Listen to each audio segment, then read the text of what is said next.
आता पाहूयात महत्त्वाच्या बातम्या टॉप 9। आमदार अपात्रता प्रकरणी आज सर्वोच्च न्यायालयामध्ये सुनावणी। शिवसेना आणि राष्ट्रवादीमधील आमदार अपात्रता प्रकरणी सुनावणी। सरन्यायाधीश धनंजय चंद्रचूड यांच्या खंडपीठासमोर 22 क्रमांकावर सुनावणीसाठी प्रकरण। काँग्रेस प्रचार समितीची टिळक भवनामध्ये थोड्याच वेळात बैठक। चेन्नीथला आणि पवन खेरा यांच्या अध्यक्षतेखाली बैठकीचं आयोजन। मतदानासाठी 20 नोव्हेंबरला सर्व कार्यालयांना सुट्टी। नियमांचं पालन न केल्यास कारवाई करण्याचे जिल्हा निवडणूक अधिकाऱ्यांचे निर्देश।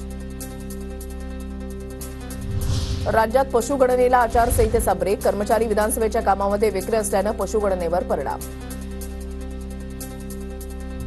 हरित लवादाच्या निकालामुळे राज्यातील गृहप्रकल्प पुन्हा रखडणार। मुंबईमध्ये 80% प्रकल्पांना पर्यावरणविषयक मंजुरी आवश्यक।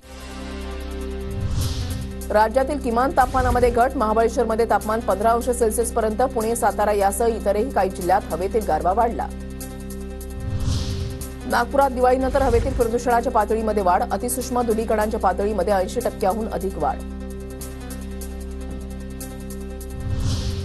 कार चालवण्याचा परवाना मालवाहू वाहनांनाही लागू। हलके मोटार वाहन चालवणाऱ्यांना 7,500 वजनापर्यंत अवजड मालवाहू वाहन चालवता येणार। सर्वोच्च न्यायालयाच्या निर्णयानं व्यावसायिक वाहन चालकांना दिलासा।